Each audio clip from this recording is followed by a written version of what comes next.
علماء لیکلی دي وی امریکا کې به یو مسلمان کار کو په یو سټور کې یو کلینک کې کار کو هلته ورسره عیسایي جینۍ کار کو نو ده چې وخت تېرېده نه مسلمان د عیسائی نه اثر علی او عیسائی چرته د مسلمان نه اثر وانغست تعلق ورسره پیدا شوی واده کو زما ستا د مسلک اختلاف دی زما ستا د مذهب اختلاف دی نظر سره واده کوم کو دا واده وی صحیح ده دې مسلمان ته وی شرط پدی چې ما پسې به مسلمانان نه راغواړي په واده کې مطلب حاصل دا چې ته به راته واده کېږي لکه څوک په راغواړي نه ما به نه بوځي خو ته به راته واده شي وی ده ورته وی چې ټیک ده وی واده یې ورسره وشو خو چې کله د مسلمان واده کو نو د ځان سره قرآن وړی و قرآن ورسره و کمره کې یخی نن هم خلق ناغه چې صرف واده کوي نو د ډولۍ نه مخکې قرآن نیولی بیا یې چېرته سیټ ته کېږي اډو پته یې نه لګي دا خو د قرآن بی حرمتی ده او د قرآن بی عزتی ده قرآن چې تا ځان سره وړو بیا یې تلاوت کوه ای پلارانو میندو کور کې قرآن کله ناکله رالی لولی یې ګورې لولی چې ستا دې بچو ته د قرآن عظمت معلومیږي نو قرآن یې ځان سره وړی او کمره کې پروت وخت یې تېرېده د واده یې ډېر وخت شو یو ورځ دا خاوند د کور ته راغی د ټبرې کور ته هغه بنګي راوستی او د ټول کور صفایي پې کړې وه وی نن مې کور صفا کړی دی د تعلیم یافته خلکو دا کاري چې دی یو کتاب یو ځل وګوري هغه بیا سیټ ته غورځوي د دې اوس څه فایده نشته هغه یې مطالعه کې یاد کړي دا خو قرآن دی چې نوې هره ورځ یې ګوره خوند به سیوا کوي ړتې د سړي نه تورېږي او هغه اضافي کتابونه مې هم ټول غورځولي دي چې کم پزولو دړه کې وخوړلوي زما کمره کې یو کتاب پروت و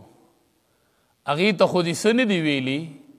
وی هغه مې ړومبې کته ډیران ته غورځولی په ډسبین کې ګوره ده ورته وی دا خو زما د مذهب کتاب دا خو قرآن و دا خو عام کتاب نه و تا هغه غورځولی دی دا زنانه یو تپوس کې خپل خاوند وی دا ستا د مذهب کتاب وی آو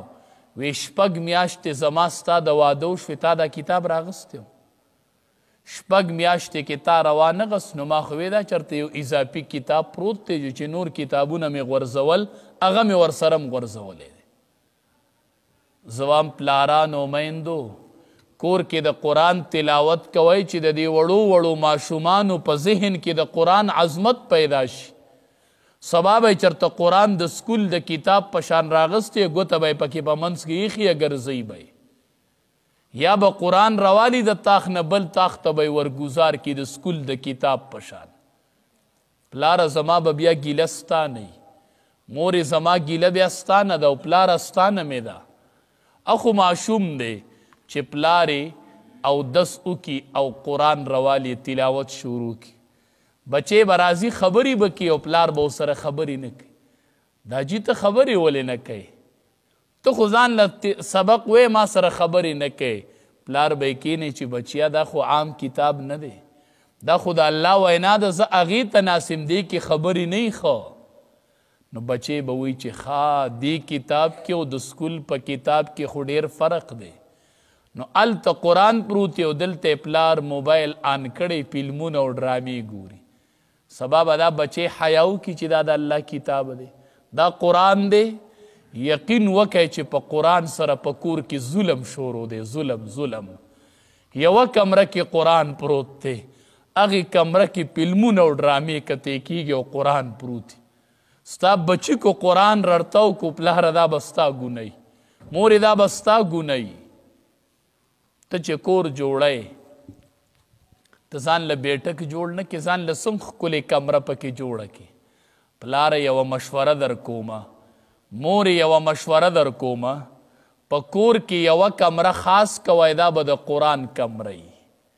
دې کې به قرآنونه پراته نو سته به سبا مړې پلاره